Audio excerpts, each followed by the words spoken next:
Welcome to Bikers and Backroads, a podcast discussing all things Harley Davidson. We're your hosts, Jason and the Big Z, so sit back while we take this episode and put it in the wind on Bikers and Backroads.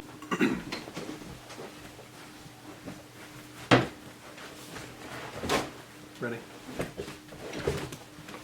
Yep. Alright guys, thanks again for downloading our latest episode and spending some time with us. Whether you're a seasoned rider or just dreaming about your first Harley Davidson, we feel like we're the place for you. You can find us on YouTube, Podbean, Apple iTunes, Amazon Music, Spotify, and pretty much anywhere else you get your podcast. We're also now on X at B&B_pod. Join us there. Comment, subscribe, share our videos. Help us grow this community. We're trying to get to meet you guys, so please start interacting on all of our platforms, and we look forward to engaging in some conversation and even adding some of your guys' topics to our upcoming episodes. So let's kick back and ride into today's conversation. What's up, Z? Oh, not much. I'm just ready for this weekend and ready to hopefully do some riding and watch some Marshall football. How about you? I'm looking forward to watching the herd. It was a tough one last week. We dropped a 1-point game late at the opener at Joan C. Edwards Stadium to a team that, let's face it, we were better than. We got to run the football. We were running the ball so well, we just have to run the football. But football is not the mainstay of this one. Also, if you're a Mountaineer fan, that was a tough one at Ohio. So this weekend is the Backyard Brawl in Morgantown. And I grew up not loving Pitt, and I'll continue to do so. So let's go Mountaineers, let's go herd. So today we're going to start out by talking about a safety tip, and we're going to go old school. Many of you old school bikers, if you're listening to us, are guys who have been riding for a while. You grew up listening about a T-clock inspection. That's a visual, touch and feel inspection of just the major components of your motorcycle. T-clock, it stands for some things so that you can get in your brain what you're supposed to be looking at. The first T is for tires, wheels, and brakes. Again, you're visibly looking to make sure your tires aren't worn, that your tread depth's okay. You can feel your wheels, make sure there's no cracks, scuffs, that you haven't lost any weights if you can visibly see those. Your brakes, you're looking at your brake pads, you're checking your brake lines, you're making sure that you don't have any frays or visible problems that could cause you an issue going down the road. The first C is for controls, your handlebars, levers, pedals, cables, anything your feet or hands are going to touch. You're going to be checking those and making sure they're tight and that they're doing their job and that you're wanting to get all the performance out of them that you can. This would have been great. I failed at this. Our last episode talked about my clutch perch coming loose, and if I'd have done a T-clock inspection, I would have noticed those bolts had backed away. Lights and electric are the L in clock. You're looking for battery, your headlamp, your tail lights, your turn signals, switches, mirrors, lenses, reflectors, wiring, making sure you don't have any frayed wiring, making sure you don't have any busted lenses, making sure when you start your bike, all your bulbs come on and respond to the signals you're giving them. Your brake lights light up, your integrated turn signals light up like we have. You don't want to have lost all power to that light because then they can't see you stopping, they can't see you turning, they can't see your driving lamps. That's a problem, and you have to have a headlight. If you get caught out after dark, you're going to be in a world of trouble. The O for clock is your fluids. You're talking oil, you're talking transmission fluid, you're talking primary fluid. Those things need to be checked from time to time. You need to check for levels when you move your bike, or if you store it in your garage, or however you store it. You're looking for leaks that may come under there. Yeah, they're Harleys. Sometimes they leak. Sometimes they bleed off a little pressure as they cool off. But you're looking for significant leaks, and you're checking those levels. The chassis is the other C in clock. You're looking for frame. You're looking at condition of your frame. No breaks, no welds that are having issues. You're checking your steering head bearings, your suspension, your belt or your chain if you have those, and the fasteners of which they attach to. A quick look down there, you're making sure your belt doesn't have slop in it. You're making sure your frame doesn't have a visible gash in a weld. You make sure that when you turn your steering wheel or your steering handlebars that you're not getting a bunch of slop and play in your head and neck stem bearings. You're also looking for the S. At the end of the T-clocks inspection is for your stand, your kickstand or your center stand. These two are big deals. In the new modern Harley Davidsons, if your kickstand is not stored in a proper position, it'll shut your bike off or it can trigger an alarm. I know when the 23.5 CVOs came out, anytime guys had a steep lean angle, if their kickstand leaned over, it would shut their bike off in mid-lean. So Harley had a quick update to the software and checked on that and made sure. But our older bikes, you're making sure that that spring has tension on it. You're making sure that the kickstand isn't hanging down under the frame. But those are just some things, and a quick T-clock inspection. This is not something that should take you an hour to do. And you can easily do this when you're washing your bike. You're going to have your hands on every part of this washing your bike. I think this is easy to do. Checking air pressure is probably something guys don't do enough. And tires with the air pressure that isn't properly adjusted, it can mess up your fuel mileage. It can mess up how your bike rides. It can change geometry. It can wear things out faster. It's just important to know these things. And we ride as buddies, so I always am like, hey, your lights, I mean, if Xander's headlight didn't come on, I'd tell him. Or if his turn signal was off, I could put on my comm and tell him. So we do that and watch for each other. But if you're riding alone, you have to take the time to do these things. What do you think, man? Yeah, a T-clock inspection is super old school, but if it's not broke, don't fix it. It's a great way to really know what's going on with the bike and what needs changed. You can learn what might wear out soon and what has got really good life left in it. So doing a good T-clock inspection before you're riding, or whether you're going with a friend or by yourself or in a big group, it's always a good idea to make sure you know the condition of your motorcycle and all of its parts, and know what the fluids look like, what their levels are, and just always be prepared to know what needs fixed or what needs replaced here soon or in the near future. So you can also, quick, just not to interrupt you, but you can print off a PDF off the internet about a T-clock inspection and keep it out in your garage or where you keep your bike. There's a checklist. You can also print them out that have mileage intervals for an oil change, for a 3-hole oil change, when you change your tires last, all those things, when you've done an adjustment, when you've adjusted your belt. Things of all of that can be written down. It's maintained. You can keep it with your owner's manual for the routine maintenance and things you're checking. It's just part of good motorcycle maintenance. And let's be honest, motorcycles aren't cheap. So you need them to last and perform for you so you can enjoy your rides and have a good time doing something you love. Yeah, and like Dad said, you can get a PDF easy. So why not take the time, or it's an extra 5 seconds to do and print it out and just check that list off.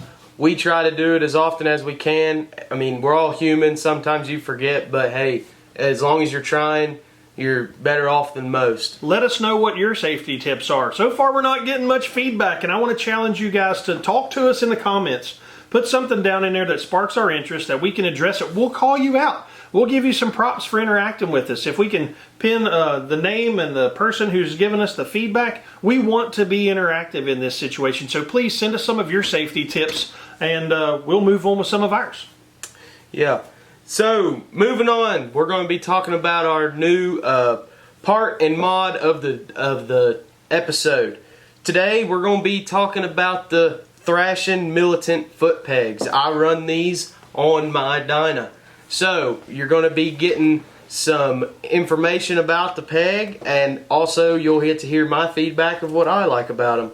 So the Militant peg is an aggressive design that sits on a 3.4 inch by 2.25 inch platform, and it gives you the ultimate support you need.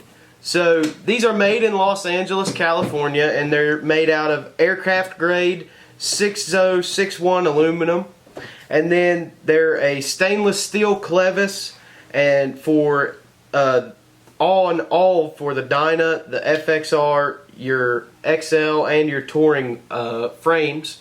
And then it is they're sold in pairs, and they are hard anodized black finish. These are adjustable 360 degrees on the clevis, and when they're talking about the clevis, the peg mounts to another little piece that actually mounts to where your foot peg is on your frame. And that allows you to rotate the peg for your preference, whether you like to run them more flat or maybe you like to run them leaned back a little bit. But all in all, man, they're a great part, and they're really well solid. And you pick them up, they've got some weight to them. They're a solid and quality piece. They're made by Thrashin', and they tend to, take pride in what they're giving to their customers. We've run multiple of their products that we're probably going to talk about more in the other episodes. But as a purchaser of their products, I can tell you that I would recommend them. And these pegs, I absolutely recommend them. They give you more of that spot to put your feet on, than the round peg that comes stock on your Dynas. Everybody knows those are so uncomfortable, and it's a great upgrade to move on from that little rubber round peg that your feet slide off of and you can't quite get comfortable on, to give you more of a little platform. These will give you that more flat area that's going to, where they're metal, they are grooved and have little teeth on them. They're going to bite into your shoe or boot, whatever you ride in, and give you that grip that you might be looking for to make you feel a little bit more safe and a little bit more secure on your bike coming into a turn. Using your feet into a turn, pushing down on the pegs and pushing down on the bars, you're going to be able to feel it a lot more with these pegs. And I noticed the difference as soon as I put them on. I've really been happy with running them. I don't plan on changing them anytime soon. I plan on keeping them for a while. They really give you that more of a sporty club style look compared to the little peg. And they're not near as big as most of your mini floorboards. They're kind of the MX style, MX bike size. But take a standard dirt bike peg and make it just that little bit much wider, and it is super comfortable and a super great product. And if you're looking into them, I can go ahead and tell you we suggest them, and we're proud to run them on our bikes. So super easy install, by the way. If you've ever looked into your pegs, it's usually you got one bolt that runs to a mount that comes from the frame on either side. You literally take that off, your peg's going to slide off, and then you put your new peg on. And then with these from Thrashin', where they're adjustable on that clevis, you got the one extra bolt that you can loosen to adjust your peg and then tighten it back up, and it'll hold itself in place. It allows you to rotate your foot, toes up, toes down. You can adjust all that in however comfort. And granted, Thrashin' guys don't know who we are. Those guys make great products. They're made in America. It's 6160 aluminum. They're engineered. We watch everything Thrashin' does, and those guys, they make parts that are bulletproof. We enjoy them. I'm going to support them. No matter what bike I ride, I'm going to support Thrashin' because it's made in America.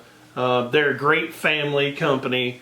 It's just fun to have watched their story, and I hope, I'm not even being jealous of them, but I hope our story someday kind of comes into that stuff. I mean, They ride father and son, they have a big group of guys, but I don't know that we'll ever branch out into making products, but from what they mean in the industry, and that Harley Davidson corporate now puts Thrashin' parts in dealerships and things like that, they're invited to every content creator thing. They test drive bikes. They do testing for new bikes. They just do phenomenal work. And we're going to continue to support them. They're one of my favorite aftermarket companies. And if we sound like a broken record and you guys want to suggest us use other than Thrashin', it better be just as good a quality, or we're going to tell you, because that's a tough comparison. So again, send us some feedback about what you like in your foot pegs, or if you like a mini floorboard, if you like stock pegs, if you like more round, if you like flat and long, if you like skinnier flat. We have a debate. I'm about to upgrade my feet positioning and my foot pegs, and I'm looking at the P54 Thrashins because I don't know that I want as wide as Xander's, because every time we move his bike in the garage I bust my shin, and that's not fun. But he knows it's there, so he doesn't do it, but it wears me out. But again, it's a great product. It looks great. That's exactly the look he's looking for. We've had them for over a year. They look like they have zero wear on them. There's no paint dings. There's no, if it's however they get the finish and anodize, it hasn't faded at all. And if you ride in boots or shoes, or we ride in Vans, we ride in boots, nothing has eaten that finish off. They've been superb quality, and I'm glad you got them when you did, and I think they look great. So I think that's one of the best cool mods you've put on your bike, and it literally took us about 15 minutes. And it came with ARP hardware, which really dresses up your bike if you're into that stuff. So, yeah, I mean, so if you've noticed, our past parts and mods of the week since we've started doing this has all been things that I run on my motorcycle. We want to listen from you guys. What is a part or mod y'all would like to learn more about? Maybe it's something you run on your bike, or maybe it's something you're thinking about running. I'm going to give you all the statistics about it and learn about it along with you. So we're always trying to find new parts and new modifications, and heck, maybe even new companies that we've never heard of that are making stuff for Harley Davidson. So be sure to drop what y'all would like to see in the comment section, and we'll try to make an effort to put that on a podcast and an episode. what's next? So, if you remember, we went back a few episodes ago and we talked about our top 5 paint colors since 2007. And those paint colors were all non-CVO paints. So, this week, Dad, we're going to go with another top 5 list, and we're going to do paint colors again, but this is our top 5 paint colors for CVO models since 2007. So, we went back, we've done our research. If you haven't seen the last episode that talked about our paint colors, the reason we chose 2007 specifically is because that's the year of the oldest motorcycle in our garage, which would be my 2007 Dyna Street Bob. And then now we're going to run from 2007 to present day. That is a good window of time for the CVOs, and there's also been a lot of different orientations of the CVO and what bikes have been offered in a CVO platform. So, buckle up and listen to our top 5s with us, and hopefully y'all can let us know after we're done what are your top 5 CVO paint colors since 2007. So, Dad, why don't you lead us off with your number 5 pick of your favorite CVO colors since 2007. My number 5 pick is the 2014 CVO Softail Deluxe in white gold pearl, candy cobalt blue, and it is a cool color. And one of my favorite things of that is the frame was blue. Harley did the blue frame. It's cobalt blue, which I love. It's almost like the Burst that's now, but it's a little deeper with a little heavier flake in it. And it has like a cream colored white two-tone, and it's broken up by almost a light kind of tribal swirl pattern in about a 3/4 of an inch gold stripe. And usually I'm not the crazy color guy, but it is an eye catcher. And I am a sucker for the Softail Deluxe. I would have one of those in my garage, and I will one day. I love them. I know they quit making them, and I would love to have one as crazy colored and gaudy as it can be, because I think they're awesome. I'm not a huge fan of gold motorcycles, but the gold color as an accent stripe on this bike was really, really cool.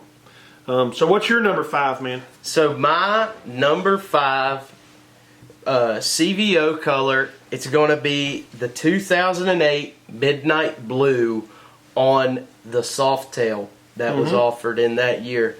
It is a just dark but bright at the same time blue with your silver stripes through it, and man, it is just, it would catch your eye no matter where you're at, no matter what time of the day or where the sun is in the sky. It's going to shine, it's going to sparkle, and it's going to look awesome. I would love to have one in my garage and in my lineup.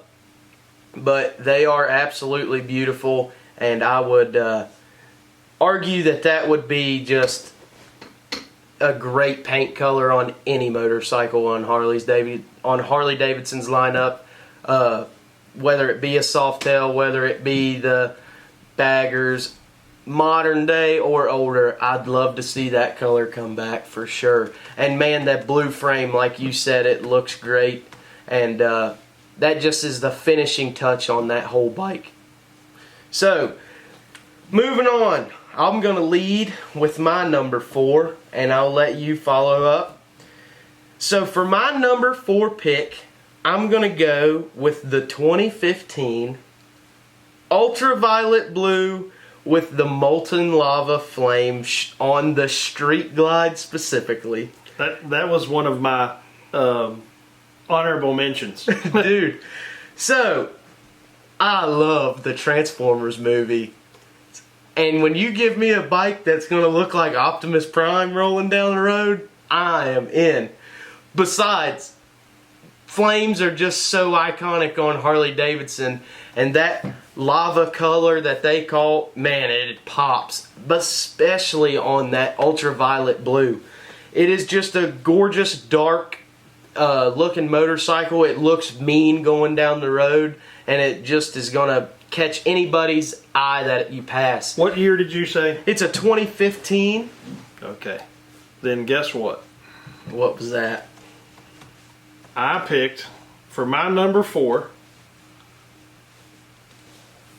the 2015 CVO Street Glide in ultraviolet blue with molten lava flames. Oh. And I can't believe that we agree on colors because we have such different tastes. But I'm telling you right now, a motorcycle with flames on it looks like it's moving when it's sitting still. And it has to be good flames. I mean, not bad flames. But I think the Street Glide in that paint scheme of the ultraviolet blue with the orange flames is just, I'm with you, dude. That's a great one. So that was my 4 as well. You want me to go with my 3rd? Yeah, lead us off with your number 3 slot. So are you guys suckers for, if you're suckers for flames on a motorcycle, we got to know this. I mean, if we're talking aftermarket flames or custom paint jobs, I don't know that we could go into a top 5 of custom paint jobs. There's just so many out there, and ones we've never seen. And that's my favorite part of going to bike shows, is to see the creativity in people's brains when it comes to paint. But my 3rd of my top 5 CVO colors is the 2019 CVO Road Glide in Red Pepper, the Patriot Edition. I didn't even know this bike existed till I started doing my research. And I would love to pull it up for the people to see, but I'm going to pull it up here so Xander can see it. But it is awesome. It's like gray with red and gray on the front fairing. It has the Harley Davidson 1 as the tank emblem, and it's a CVO, but it was the Patriot Edition. They did a gray and red and a gray and blue. And I don't know how many of these they made, because I have never seen one with my eyes. I've never seen or heard one of these. We have been to the museum, and I didn't see one there. And I would think something like that would cycle through the museum from time to time. But I mean, it was awesome. So it was really impressive for me to see. And I just thought it was awesome. And I'm not the biggest fan of a lot of crazy red on bikes and things like that, but that's what it was. And that, my friend, I think is super cool. And part of this to me is things you don't see every day. And I know we have 2 black Harley Davidson, and I said vivid black's one of my favorite colors, and everybody has a black Harley Davidson almost. But other than that, give me something nobody else has. That's BA. I'm sorry. That's awesome. That's a awesome. Great paint scheme. Yeah, I think I dig that. That's a great, solid number. And I 3. never knew. If you've seen that bike, please tell me. If you see it out, take a picture of it. If you're listening to this podcast and you have one, please send me a picture in its natural environment. Because The pictures online are great, and the factory pictures. You got to see this thing going down the road. I want to see that going down the road, because that year they had this pepper, and then they did a blue with the gray, like a navy blue that looked very patriotic, and then they did this classic, which I have seen, the blue to black fade, like the Mako. Yeah, 2019 was a good paint. It was a year great for paint CVOs. scheme for CVOs. I love that. But that red pepper Patriot Edition, I've never seen it in person, but when I was looking across, I'm like, dude, I'd have one of them. Yeah. All right. What's your third one? For my number 3, we're going back in time a good bit to 2011, and I wish we could pull it up for them to see. I want you to pull it up for you to see. My number 3 slot is the 2011 Autumn Haze on a street glide. It is just kind of out there in its own world, but man, I find it beautiful.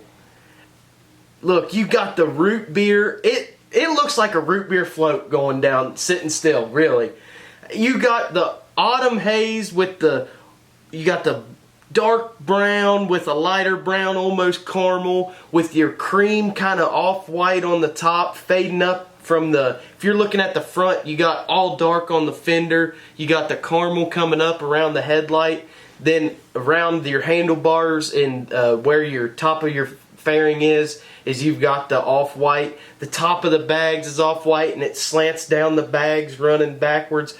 Dude, I just think that is gorgeous, and it is so, like I said, out there and on its own planet. It's just looks great. I love it. I dig it. I would ride the heck out of that bike, and I'd love to see this or something like this on some newer bikes. I love, and we've talked about this before, I don't know why, and it's just because you don't see them very often. I love brown or like caramel colored paint jobs. I love them. I just think they're so cool, because most people think, ooh, brown, you could never make that look good on anything, a motorcycle, a car, a room.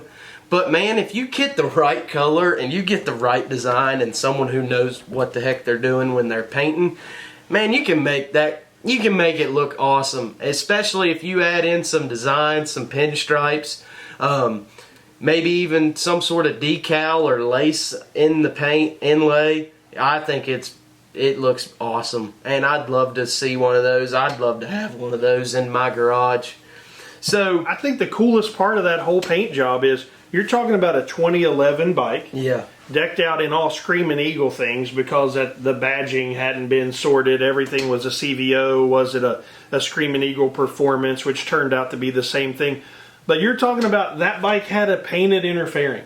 Yeah. And I know that's a CVO thing, but it wasn't like a gloss black. No. It was the color of that wheat color almost, yeah, of the top of the bags and the top of the tank. And root beer is a very underappreciated. The root beer brown, especially the candy and some flake in it. There are a lot of custom bikes that have that as an accent color. I'm surprised there's not more of that in factory paint. I know Harley's done some custom like brownish drab greens, and yeah, they don't catch my eye as much. It's nothing I would go in on a dealership floor and pull the trigger on, but that paint job was awesome. I had looked at that one as well. The inner fairing being painted on that just showed me the attention to detail. I know it's a big deal now to go to rallies and get the Fairing Exchange or other companies to replace your fairing on a road glide or a street glide with a painted inner fairing, and I think that makes your bike look so much more classy. It just brings all of it together. If the ugliest part of your motorcycle is what the rider sees, that's terrible. You should be looking at something that you enjoy. You could do an accent color on your inner fairing. You could do a base color on your inner fairing.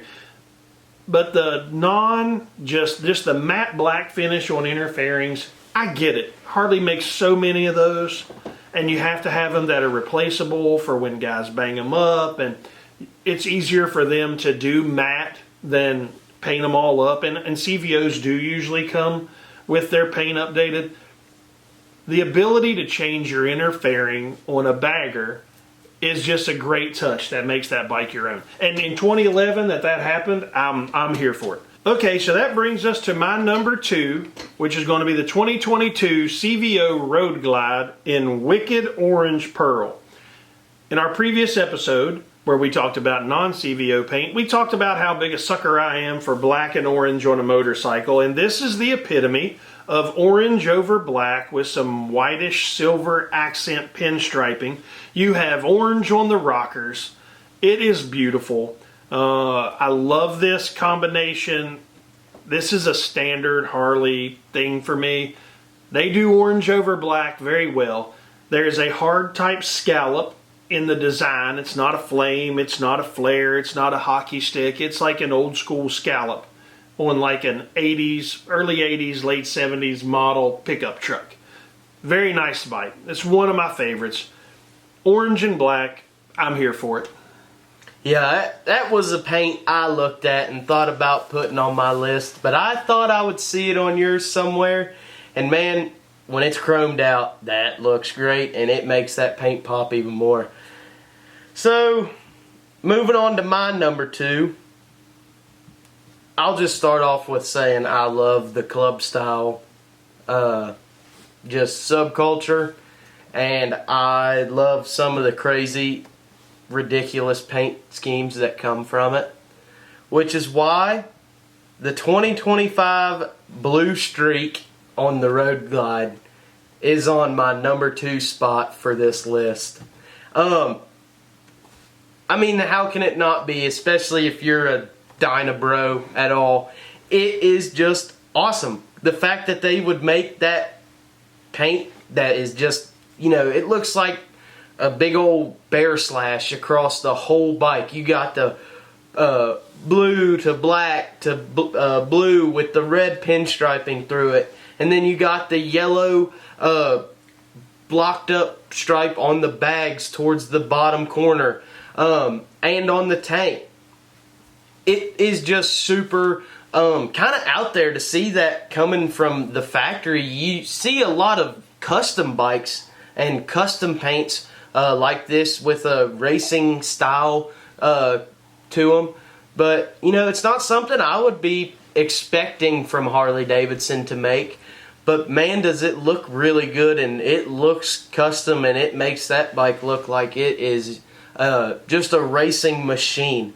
I love it, and I am sure more people do, but I'm sure there are some guys that do not like this at all. But I think it is absolutely gorgeous, and I think it would be one of the ones on this entire list that if it came down to I had to pick one of them, this would be one of the ones that I would want. But we'll ultimately see our number 1 favorites. So, Dad, how about you lead us off with your number 1 favorite? Before I get to my number 1, I'm just going to talk about this color. It looks very block nature. Like it has hard block areas, which is 70s style custom paint. It doesn't have a lot of flash or candies or deep flake or anything like that, but it is hard block, very on purpose paint job. It's got red on the rockers. It has a different color blue in the stitching on the seat, which just pulls your eyes everywhere. It's finished in chrome. It's a good looking bike. It looks like you should see this at a racetrack. Really, that's what it looks like. It does have a very much of a racing livery feel. Like you're getting ready to see some sponsor blocks and emblems pop out on that bike. Yeah. But superb. I love the paint. It reminds me of like 80s and 70s rally racing. I mean, that's really what comes to mind when I see it. But moving on, what is your number 1 spot? My number 1, if I was going today to buy a CVO, hands down, 2025 Raven Fade is my favorite CVO color I've seen in a long time. Again, it's plain. It's faded grays and silvers, faded to black. It's done so tastefully. That bike has a presence. And I really love the way all that comes together. That's a factory paint job.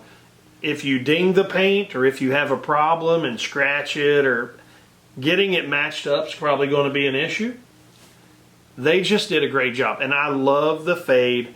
The Raven fade for me is probably the best paint job they've put out in a long time. But again, that orange and black, that's my jam. I love those too. But Timeless, orange and black is probably going to stand the test of time. I wouldn't be unhappy to have either of those bikes. But if I could walk in today and get the CVO with all the latest bells and whistles and gadgets, because you can notice a lot of my top 3 were 2019 and newer.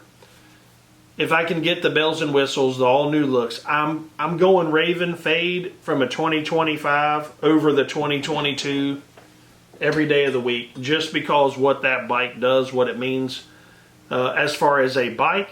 But that paint job is my favorite. And I love the Bar and Shield CVO tank badge. That is the most understated to me. Over the years of CVO, you've seen Harley Davidson writing on the tank or inscriptions on the tank, and the emblems have changed. But the black with the orange subtle outline or an accent color that matches that bike, that logo just pressed on the side of the Bar and Shield, it screams CVO. That is an accent that makes it stand out for me.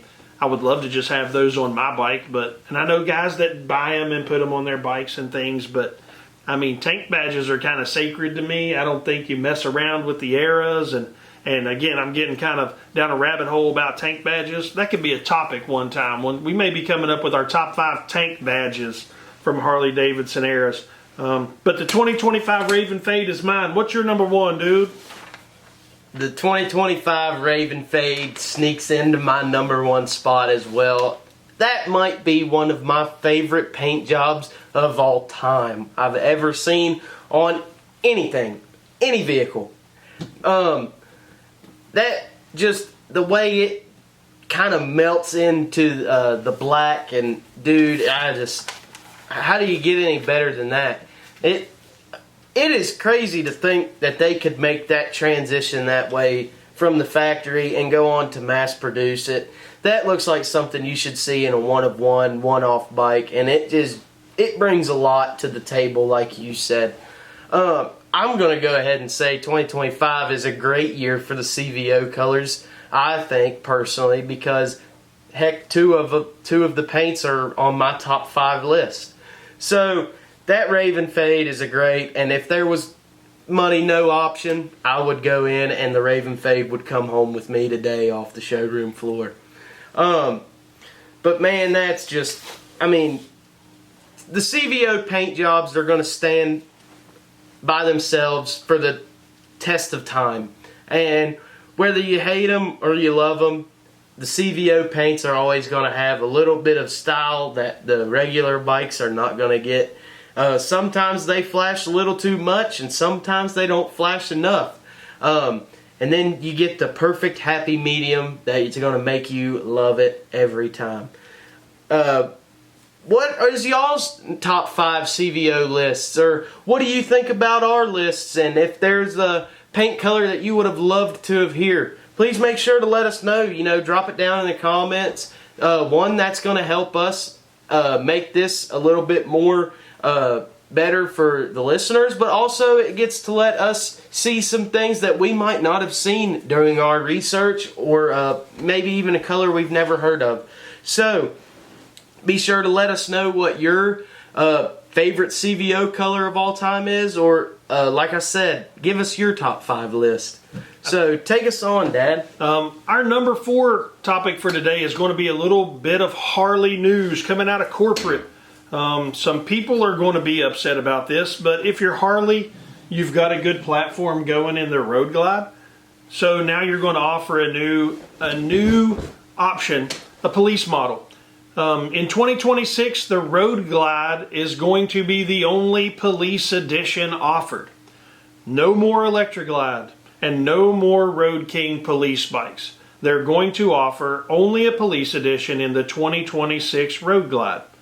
Well, what's the specs and models? If you want to go all over the internet or look on YouTube, there's a couple people already talking about this. But we grabbed this off of the presses, and the new 2026 Road Glide Police Edition is going to have the 121 cubic inch VVT motor, which comes in the CVOs.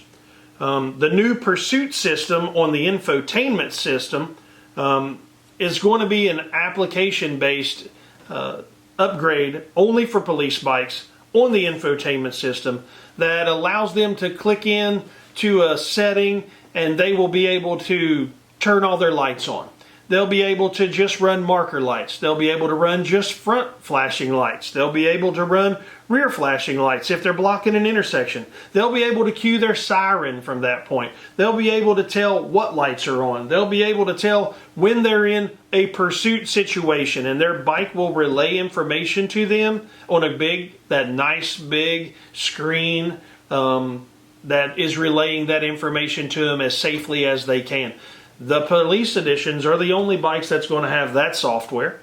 And I mean, if you look at them, they have signal lights all over. You're not going to mistake this bike for not being a police bike. They do still have a single seat with the mounting that still looks like they would have a rear shock absorbing spring type mount on them. I don't know, that may be for aesthetics, but they do still have the tractor looking seat. I say it looks like a tractor seat. It's what's been on police bikes forever. But they make a great bagger. That bagger can meet police needs. It gives them plenty of storage. It gives them comfort in the ride. It's tried and true. They make more of them so that they can meet the need of police. I think that's the way to go, and I think it's a good thing. And it helps corporate by not having to reach back to the Electroglide, which they don't offer to the public anymore, or a Road King model that, right now you're getting the Road King Special, and it keeps them from having to introduce just another Road King model. What do you think? I think the Police Edition Road Glide, I think it's a great idea. If you look at the performance the Road Glide offers, it is just, to me, it makes sense that it be that bike. Plus, I've always wondered why someone would choose the Road King over the full fairing bagger as a police bike. I know the weight can be a little bit more on the full fairing Road Glide compared to that Road King, but it would make sense to me to have an infotainment system and also have that extra wind protection, along with that ability to, like you said, put marker lights all around it, and this thing is covered in them. And I personally think they look good. I think they're going to make an awesome police bike. I am really excited to hopefully see one of these around the house and see some of the local police force get them.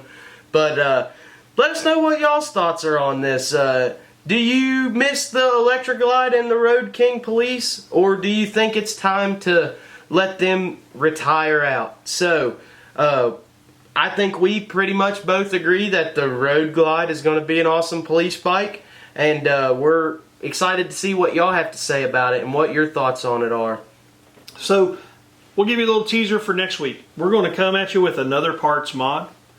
We're going to come with another safety tip. But next week, our top 5 will be our favorite tank badges of all time. And I think that can be very broad. I mean, you've got ages from 1903, handwritten pinstriping on tanks, all the way to the AMF era, all of that stuff. It's free game. Be thinking in the comments. Send us something.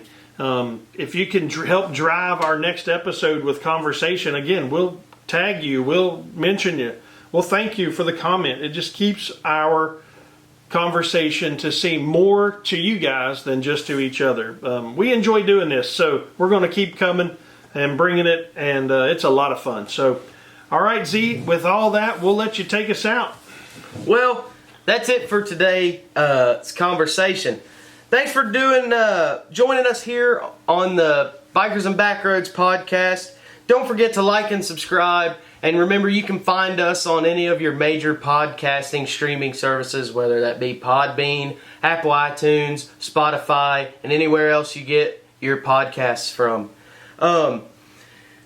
Thank you guys for watching, and we will holler at y'all later.